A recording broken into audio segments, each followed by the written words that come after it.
죽고 죽으라는 제목으로 하나님 말씀 같이 나누겠습니다. 추석 연휴 잘 보내고 계신가요? 내일까지 대체 공휴일이라 연휴를 보낼 텐데 다들 건강하시고 더도 덜도 말고 이맘때 같아라, 한가위만 같아라. 그 말이 조금씩은 퇴색해가고 또 무색해지는 것 같습니다. 하지만 이스라엘 백성들이 있는 애굽 땅에는 세상이 당하는 그 재앙이 내리지 않고 우박도 내리지 않고 흑암의 재앙도 내리지 않고 피해갔다고 했습니다. 하나님께서 기이한 도우심으로 또한 특별한 은혜로 성도들과 그 가정 가운데 남이 가지지 못하는 것으로 채우시고 회복시켜 주시는 은혜가 있기를 바랍니다. TV 프로를 즐겨보는 것 가운데 EBS를 보면 볼만한 게 참 많습니다. 메인 그 방송사만이 아니라 EBS를 보면은 교양 다큐멘터리 같은 것도 많이 하고 또 특별히 즐겨보는 게 이제 사모랑 같이 보는 것 중에 하나가 이제 한국의 시장들 그런 거 보는 거 좋아합니다. 시장 사람들이 어떻게 살아가나 또 어촌에 있는 사람들이 어떻게 살아가나 그리고 또 곳곳에 이제 여행 다니는 여행 프로 그 중에 이제 한국기행이라는 게 있는데 문득 한국기행을 보면서 채널을 돌리려다가 눈이 딱 멈췄어요. 왜냐면은 그때의 그 기행 돌아다니는 곳이 어디냐면은 제 고향이었어요. 그 고향 그 주소가 딱 나오니까 이거 뭐지 하면서 돌리려다가 눈이 딱 멈춘 거죠. 그래서 토지면 제가 이제 고향이 토지면 금내리인데 거기는 토지면 5mm라고 하는 길 하나 차이로 여기는 금내리고 여기는 5mm, 지금 오미동리라고도 부르는데 그곳에 있는 대저택을 기행하는 것이었어요. 운조루라고 하는 혹시 요즘 그 조선시대 3대 저택이라고 해가지고 그 지역에 가면은 또 이런 거에 관심이 있어서 보러 가시는 분들 혹시 갔다 오신 분들도 계실까 모르겠는데 전남 구례군 토지면 5mm 운조루라고 하는 조선 영조시대 때에 유의주라고 하는 사람이 대저택 자그만치 99칸의 방을 가지고 있는 대저택을 지어놨었고 한 230여 년 정도 지금 내려오고 있는 것이죠. 저렇게 여러분들 그 앞에 그림이 정확하게 보일지 모르겠는데 사실 저거보다는 더 큰 느낌이죠. 위에서 내려다본 것인데 99칸이라고 하니까 마스크 너머로 여러분들은 별 그렇게 놀라지 않는 것 같아요. 여러분들 뭐 한 90칸 정도 있는지 모르겠는데 아무튼 여러분들보다 9칸 더 많아요. 그러니까 대저택이에요. 그 대저택인 것 때문에 유명하기도 하고 또 그래서 많은 사람들이 찾는 곳이기도 하고 그런데 여기에서 더 유명한 게 하나 있어요. 행랑채에 가면은 쌀 3가마 정도, 다음 그림 보면은 쌀 3가마 정도를 넣을 수 있는 디주가 있어요. 요즘으로 얘기하면 쌀통이죠. 쌀통이 유명해요. 그래서 여러분들이 그 그림, 쌀통에 써있는 그림이 보일지 모르겠는데 글자가 뭐라고 써있나요? 타인, 능해. 눈이 상당히 좋으시네요. 타인, 능해라고 써있어요. 이것으로 유명하더라고요. 무슨 뜻이에요? 타인, 누구라도 와서 능히 해, 열거나 풀 수 있다. 그러니까 쌀통에 쌀 3가마 정도를 넣어놓고 아무라도 밥 굶어 죽지 않으라고 와가지고 일제강점기 시대에도 그렇고 6.25 때도 그렇고 그 외에 크고 작은 나라이기 때문에 굶어 죽는 사람들이 많을 때라도 항상 이 디주에다가 쌀을 넣어놓고 타인은 아무라도 와서 쌀 퍼가서 굶어 죽지 말아라. 이런저런 일들은 시간이 지나면 해결이 돼요. 슬픈 일도 아픈 일도 시간이 약이랍니다. 굶어 죽는 거는 죽으면 끝이에요. 그래서 유이주라고 하는 사람의 그 가는 대로 이 쌀통에다가 쌀을 넣고 굶어 죽지 않게끔. 그래서 마음이 너무 뿌듯했어요. 야, 우리나라에 이렇게 노블리스 오블리제의 사회적인 의무를 감당하는, 더 많이 가지고 더 많은 것을 누리고 더 높은 지위에 있는 사람들은 그만큼 더 높은 의무, 사회적인 책무를 져야 된다. 더 많은 것을 감당해야 된다. 이러한 사회적인 의식을, 경주에는 채부잣집이 있었잖아요. 이 지역에는 대표적인 이 사람이 있고, 또 이 지역에는 또 이 사람이 있고, 우리나라에 이렇게 멋지게 살아가는 조상들이 있었구나 싶은 생각 때문에 뿌듯했고, 사실 제가 가보지는 못했어요. 다음에 갈 때에는 꼭 여기를 들려야겠다, 그런 생각을 하게 됐습니다. 아이들에게 제가 늘 하는 말이 있어요. 없을 때는 떳떳하게 얻어먹어라. 왜냐하면 너무 가난했고 너무 힘들었고, 근데 아쉬운 게 그거였어요. 믿음을 가지고 신앙을 가지고 살아가는데 항상 긍정적인 말씀을 저희 어머니는 교회를 다니지 않았기 때문에 해주지를 않으셨어요. 너 분수대로 살아야 된다. 오버하지 마. 분수대로. 남 좋을 생각하지 말고 네 앞길이나 잘하자. 근데 교회에서 배운 건 그거 아니잖아요. 언제라도 하나님께서 길을 열어주실 수 있으니까 늘 감사하고 남 도우면서 살고 때를 기다릴 줄 알고, 이렇게 배우니까 자꾸 갈등이 생기고 마찰이 생기는 거예요. 그래서 아이들에게는 그렇게 말하면서 키우지 않았어요. 없을 때는 떳떳하게 얻어먹어라. 그리고 있을 때는 네가 살아. 그리고 당당해라. 그렇게 여유있게 살지 못했잖아요. 저 역시 마찬가지고 우리 아이들도 마찬가지고. 근데 아이들이 만나는 그 주변 사람들은, 주변 아이들은 다 여유있는 애들인 거예요. 그러니까 와가지고 하는 얘기 들으면 좀 미안한 마음이 들더라고요. 걔네들은 어떻고 그 집은 어떻고 이런. 그렇다고 할지라도 떳떳해라. 얻어먹는 거 기죽어 보면서 얻어먹지 말고 떳떳하게 얻어먹고, 네가 있으면은 그때 가서 네가 사면 된다. 나중에 너한테 얻어먹을 사람이 또 생기는 것이고, 그때 가가지고 너의 역할을 해주면 된다. 그렇게 말을 했었습니다. 저 역시 없을 때의 어려움을 잘 알고 있죠. 그리고 그때 받았던 도움의 기억들이 그때마다 있었어요. 하나님의 은혜의 채우심 외에 사람들을 통하여서 채워지는 그런 삶의 모습들이 기억나는 부분이 많이 있었어요. 제가 대학 때에 제 처지에, 제 집안 사정에 그 영국으로 유학할 수 있다는 것은 꿈도 꿀 수 없는 거죠. 가장 전 세계적으로 물가가 비싼 곳이 일본하고 그 당시에 영국이었는데, 근데 길을 열어주셨어요. 아는 분을 통해서 그곳에 가서 공부할 수 있도록 길을 열어주시고, 또 누구의 손길을 통해서 재정적인 후원을 전폭적으로 받은 것은 아니고 방법을 다른 식으로, 돈이 없어서 못 가는데 일시적으로 전혀 방법이 없었던 그때에 문을 열어줘서, 길을 열어줘서 그렇게 다녀올 수가 있었고, 그것이 제게 있어서는 정신적으로나 마음으로나 삶으로나 큰 전환점이 됐었죠. 그렇게 남에게 도움을 받은 적이 있었고, 또 그것이 기억이 나니까 남에게 도와줘서 평생 고맙다, 그리고 그것을 기억해주는 그런 말을 듣는 일도 있었고, 그래서 받았으면 주어라, 이것이 제 마음.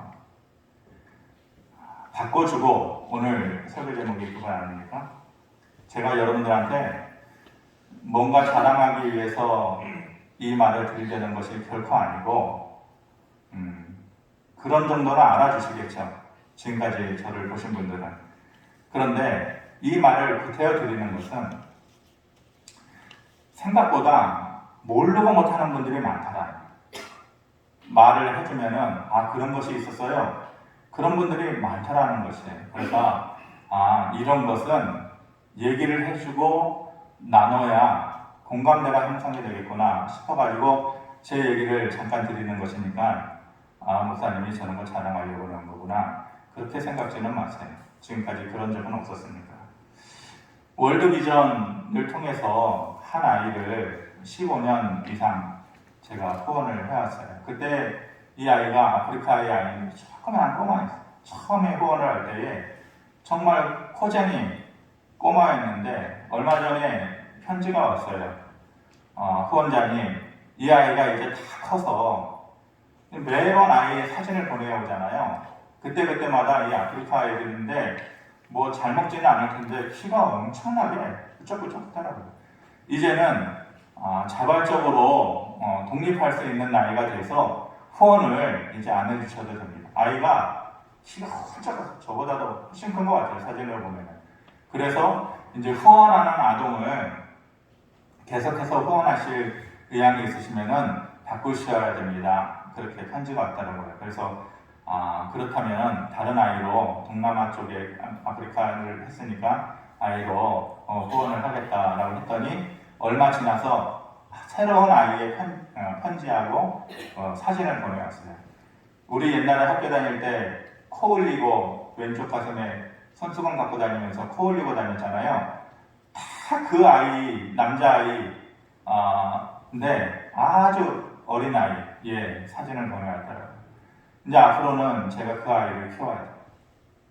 그래서 그 아이가 또 성장해서 자립해가지고 이제 나갈 정도의 시기가 될 때까지 전적으로 제가 키워주는 건 아니고 여러 사람들의 손이 모아가지고 그 아이를 키우겠지만은 한 사람의 인생을 바꿔주는 거죠.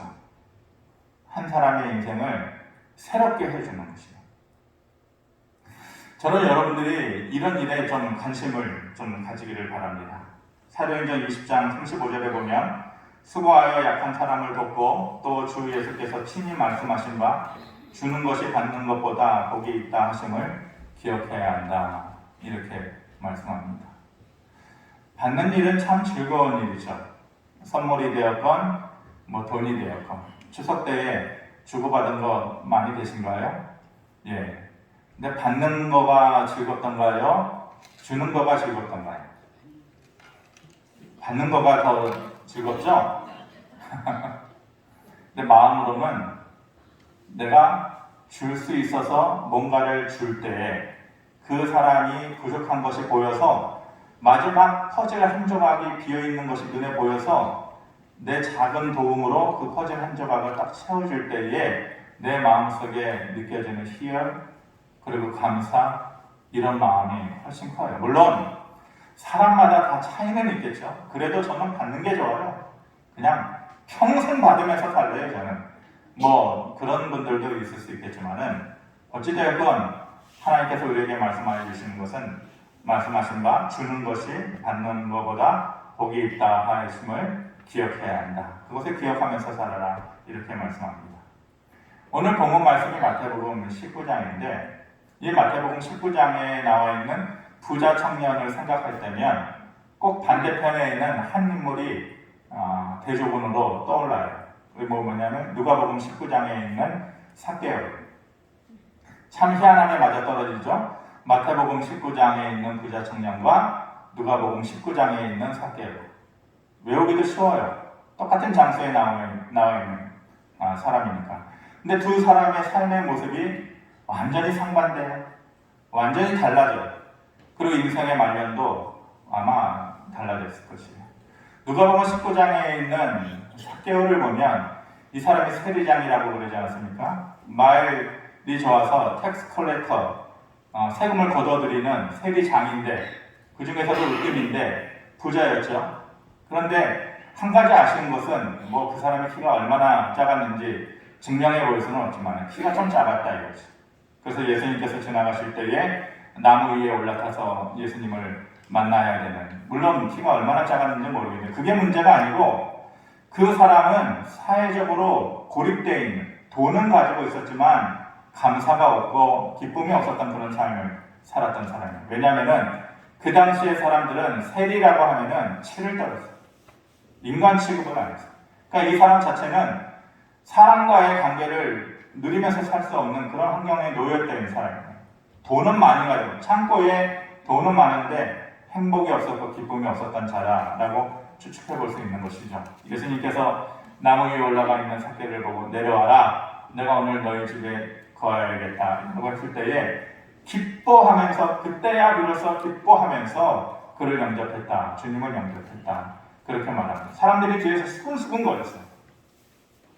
왜 예수님께서 저런 인간 같지 못한 사람의 집에 가가지고 거하려고 하느냐, 수근수근 되는데, 정작 삭개오는 마음 가운데, 야, 예수님 같은 분이 나를 불러주셔.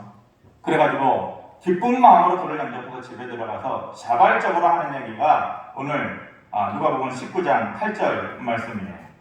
같이 한번 읽어보겠습니다. 시작. 삭개오가 서서 주께 여짜오되 주여 보시옵소서, 내 소유의 절반을 가난한 자들에게 주겠사오며 만일 누구의 것을 속여 빼앗은 일이 있으면 내 갑절이나 갚겠나이다. 자발적으로 얘기하죠. 주님께서 야, 너 그렇게 살면 되겠냐? 너희 주변에 사람이 있나 좀 봐라. 친구가 있냐? 인생이 그게 뭐냐? 가졌다고 행복한 건 아니다.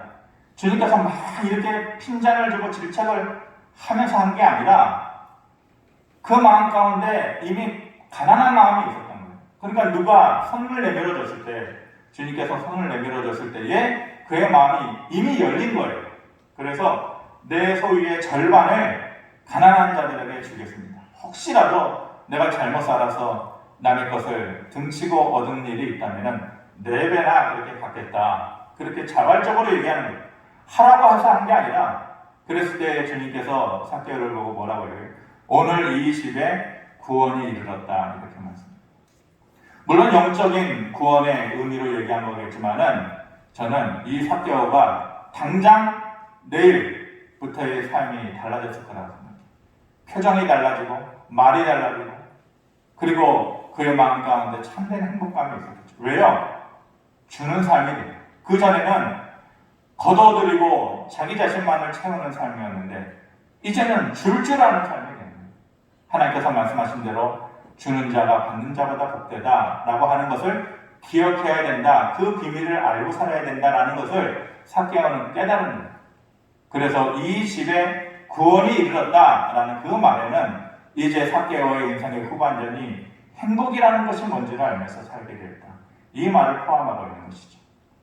누가복음 19장에 삭개오가 있다면 오늘 본문 마태복음 19장에 부자 청년이 나와요. 딱 한마디로 그를 표현하는 것이 부자다. 예수님을 찾아왔어요. 어떻게 해야 영생을 얻을 수 있습니까? 예수님께 물어봐요. 그런데 막 나가는 사람은 아니었던 것 같아요. 왜냐? 부자로 살면서 영생에 관심 있는 사람이 없어요. 당장 오늘 먹고 즐기는 것에 빠져서 살지 어떻게 해야 영생을 얻을 수 있습니까? 그런 고민을 하면서 사는 사람이었던 것으로 보면 막 나가는 사람은 아니었던 것 같아요. 예수님께서 그러냐? 영생하기 위해서는 하나님께서 우리에게 주신 계명들을 지켜야 된다. 도둑질하지 말고, 거짓 증거하지 말고, 부모를 공경하고, 또한 우상을 섬기지 말고, 간음하지 말고, 이런 것에 대해서 너가 지키면서 살았냐고 했더니 다행히 어렸을 때부터 그런 것은 다 지키면서 살았습니다.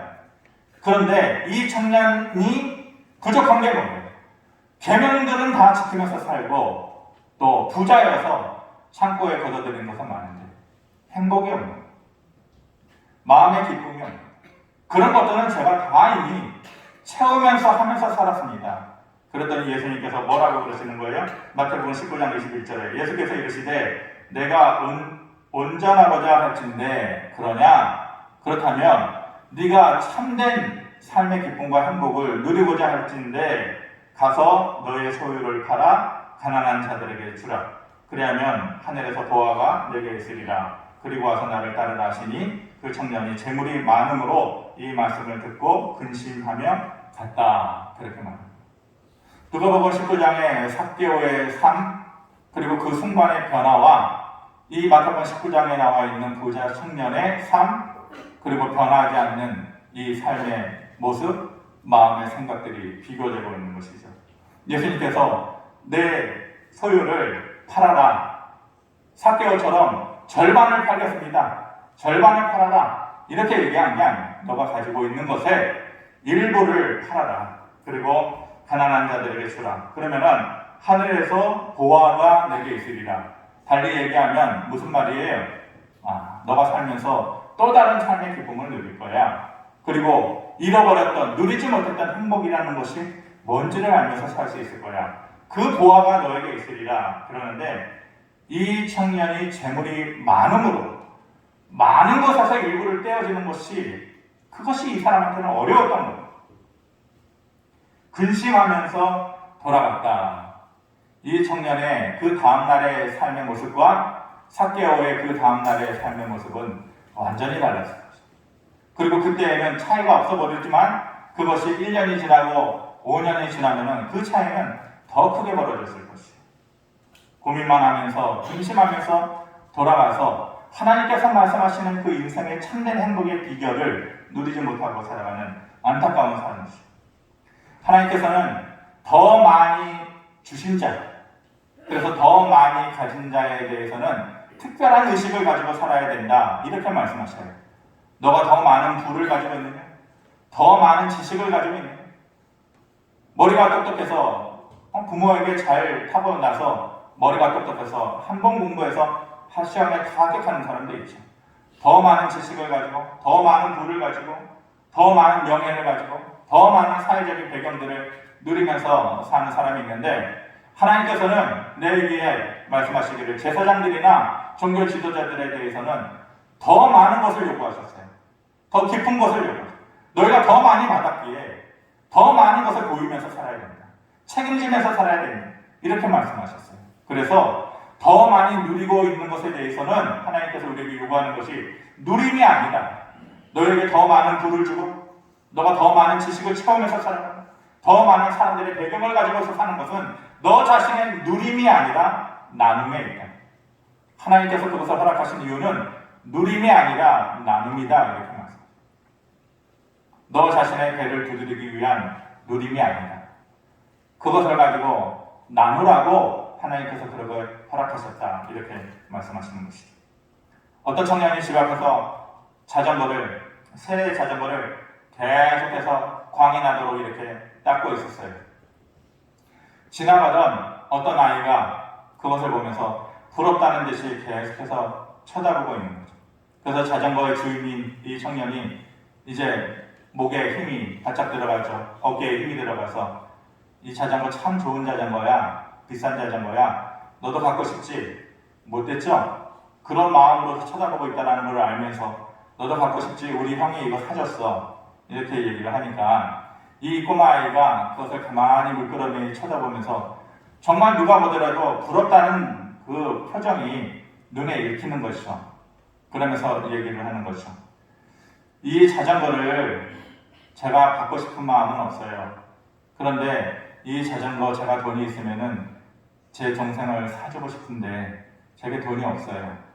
내 동생이 심장병에 걸려 있는데 그래서 조금만 걸으면은 숨이 차고 헐떡거려서 이 자전거를 사주면 참 좋겠다라고 생각을 하는데 제게 돈이 없어가지고 어쩔 수가 없어요.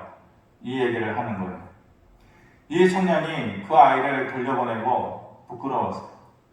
자기는 받아가지고 그것을 자랑하고 기쁘다고 행복하다고 얘기하는데 그 아이는 줄 수 없어서 주고 싶어서 안타까워하는 그 모습, 아주 한 끗의 차이인 것 같은데 그 생각이 너무 차이나요.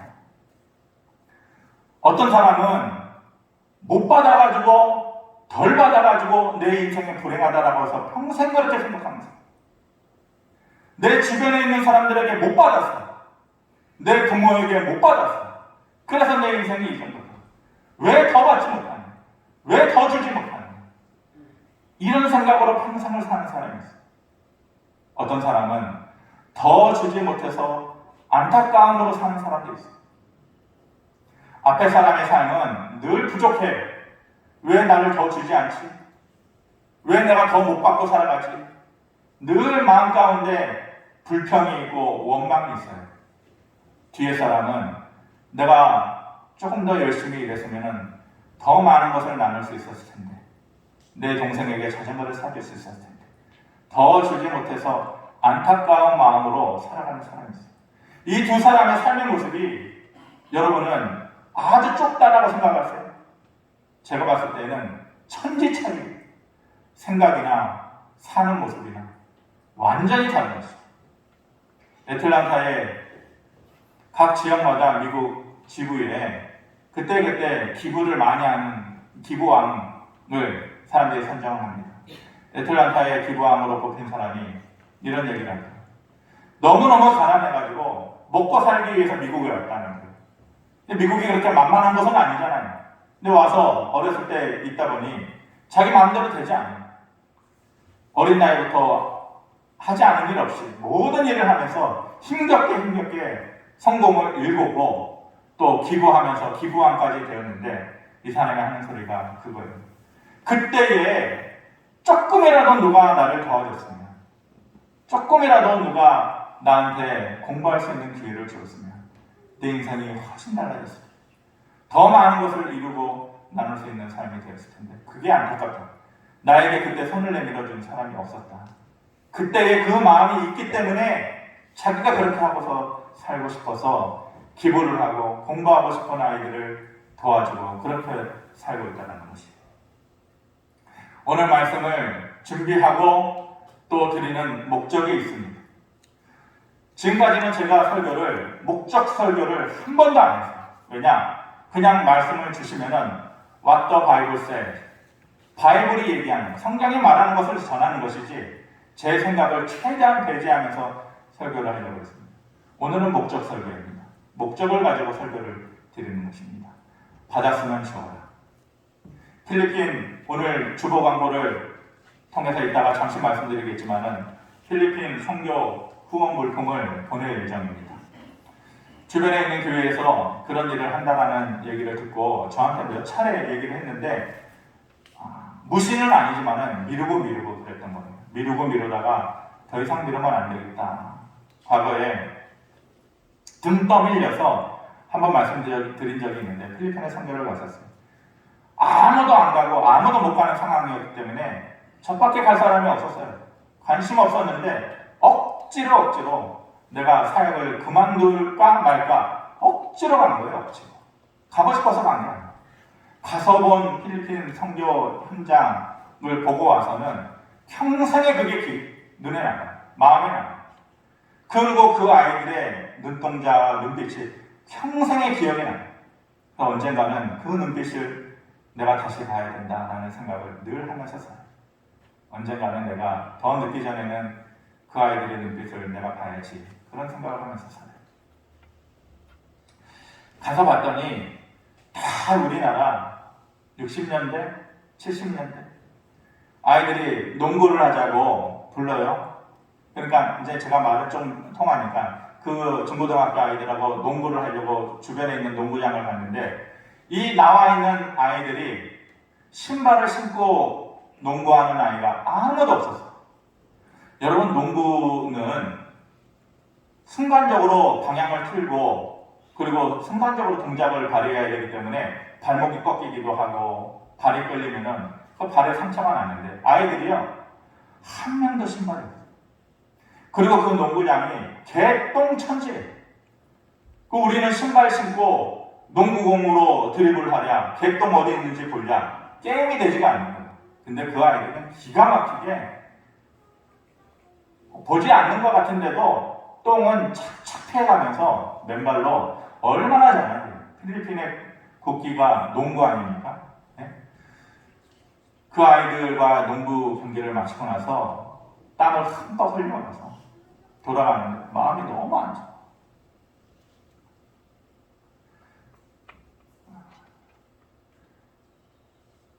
부모를 잘못 만났죠. 부모를. 아침이 되면은 일할 게 없어요. 일할 게. 경제 사정이 어려우니까. 그래서 그냥 나이 든 남자들이 그냥 골목에 나와가지고 하루 종일 앉아있는 얘기하고 담배 피고 그냥 하루 종일 앉아. 일거리가 없어. 그러니 아이들을 교육시킬 수가 없어. 그 아이들이 학교 다닐 수가 없어요. 그래서 이 아이들이 학교 다닐 수 있도록 2만 원, 그리고 고등학교 아이는 3만 원을 주면은 이 아이가 학교를 다니고 또 학비를 대고 필요한 그 금액이 되는 거예요. 그래서 이 아이들을 한 5, 6년 정도 제가 갔다 와가지고 한 10명 밑에 남짓하는 아이들을 계속해서 후원해 줬어요. 그리고 그 아이들이 고등학교 졸업할 때까지. 이 아이들이 고등학교를 졸업하느냐 안 하느냐가 인생의 완전히 갈림길이에요. 고등학교를 졸업하면은 이 아이들이 시내에 있는 맥도날드에 취직을 할 수가 있어요. 맥도날드에 취직을 하면은 얘네들의 인생이 달라져요. 돈벌이를 하잖아요. 한 가족을 먹여 살릴 수 있어요. 그런데 학교를 못 다니면 이 아이들에게 그런 기회가 주어지지가 않아요. 그래서 2만 원, 3만 원이면은 이 아이들이 학교를 다니는데 그거를 못합니다. 부모들이 그거를 못 해주는 거예요. 그러니까 가난이 계속해서 대물림이 됩니다. 이 아이들은요, 옷이 깨끗해요. 필리핀 사람들이 우리보다도 옷이 좋은 게 아니에요. 근데 이 사람들은 항상 옷이 하얘요. 땀이 얼마나 많이 나요. 그런데 항상 옷을 잘 빨아 입더라고요. 더럽지만 볼품 없는 옷인데 항상 잘 빨아 입어요. 그래서 생각난 게 그때 생각이 나서 여기에서 제가 선교사님한테 전화를 했어요. 우리가 새 것 아니고 집에 보면 안 입는 거 있잖아요. 그런데 버리지 못하고 쌓아두는 거. 소형 가전제품도 그런 것이 많이 있어요. 혹시 제가 몇 번을 물어봐요. 죄송한데 새 것 아니더라도 그것이 혹시 거기에 도움이 될까요? 그때 가서 보니까요.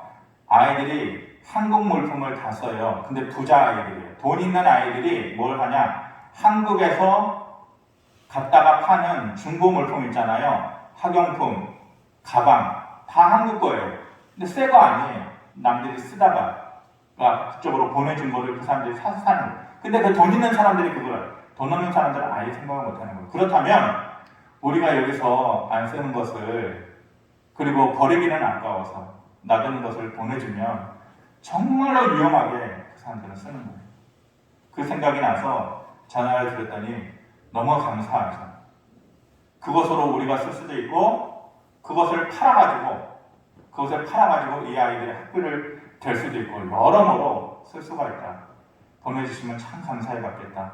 너무 미안한 마음으로 새 것 아닌데 괜찮아요. 몇 번을 물어봤는데 좋다라는 거예요. 우리가 하나님께 받은 은혜가 참 많습니다. 잠언 19장 17절에 보면 가난한 자를 불쌍히 여기는 것은 여호와께 구워드리는 것이니 그의 선행을 그에게 갚아주시리라. 이 말이 참 재밌죠. 남을 도와줄 수 있는 것, 남에게 내가 가진 것을 주는 것은 하나님께 내가 구워드리는 것이다. 남한테 돈 빌려주면서 너 갚을 생각 안 해도 돼. 됐어. 이런 말 할 때 많죠. 근데 그것을 끝까지 갚지 말라고 손을 내밀어도 끝까지 갚는 분이 있어요. 하나님은 결코 그것을 잊어버리거나 그리고 안 받았는데 못 받았는데 기억 안 나는데 그렇게 말씀하는 분이 아니고 내가 가난한 자를 불쌍히 여기고 내 것을 나누는 것은 여호와께 구워드리는 것이다. 하나님께서 때가 되면 그래서 분명히 갚아주는 참 재밌는 표현이지만은 변함없이 꼭 이루시는 하나님의 말씀인 것이 약속의 말씀이신 것이 남에게 도와준다 하고 교만하게 도와주는 사람이 있어요. 꼴불견이에요. 내가 가진 것을 목에 힘주면서 내 것을 내미는 것은 차라리 하지 않는 게 좋아요. 그런 거를 받아본 입장에서 너무너무 자존심 상해요. 그렇게 주려면 주지 마세요. 안 주는 게 최고예요. 주는 둥 안 주는 둥 그렇게 줘야지. 이거 하나 주면서 교만하게 목에 힘주면서 주는 것은 아예 하지 마세요. 그렇게 하시려면 아재 하세요. 그리고 교만에 빠지지 않고 내 것을 보상을 목적으로 하지 말고 하나님께 구워주는 것이다 하니까 하나님께서 언젠가 나에게 갚아주시겠지 그런 생각도 하지 마세요. 하나님께서 하실 일이지 내가 이거 하면 하나님께서 더 많은 걸 주실 거예요. 그런 목적으로도 하지 마세요. 단지 우리가 하나님께 받은 은혜가 큽니다. 그러면서 신앙생활을 한답시고 20년, 30년, 40년 살면서 나도 모르게 하나님께 받은 은혜가 많이 있으니까 내가 기억하고 살지 않아서 그렇지 그때그때 그런 은혜가 많아요. 지난 은혜가 많아요. 그때 그 은혜가 아니었으면 내가 어떻게 이 모습으로 살 수 있을까 싶은 생각들이 많아요. 우리가 하나님께 받은 것이 있으니까 받고 주고 그런 삶이 돼야죠. 그래서 꼭 필리핀에 선교를 목적으로 하는 것이 아니다 할지라도 내 주변을 돌아보면 떳떳하게 얻어먹을 때는 얻어먹고 이제는 내가 줄 때가 되었구나 싶으면 나눠줄 수 있는 주는 것이 훨씬 복되다. 하나님께서 때가 되면 이것도 갚아주실 것이다. 이런 마음으로 주변을 돌아보고 또 채워줄 수 있는 그런 삶이 되어지기를 주님의 이름으로 축복합니다. 고마우신 아버지 하나님, 우리가 하나님께 받은 것이 있기에 필요로 하는 사람들을 채워줘라고 하는 하나님의 음성에도 귀 기울이면서 살아가게 하여 주시옵소서. 내게 빠져나가는 것이 사라지는 것이 아니라 또 다른 하나님의 채우심이 있다는 것을 믿으며 그런 마음으로 할 수 있도록 하나님 도와주시옵소서. 예수님의 이름으로 기도하옵나이다. 아멘.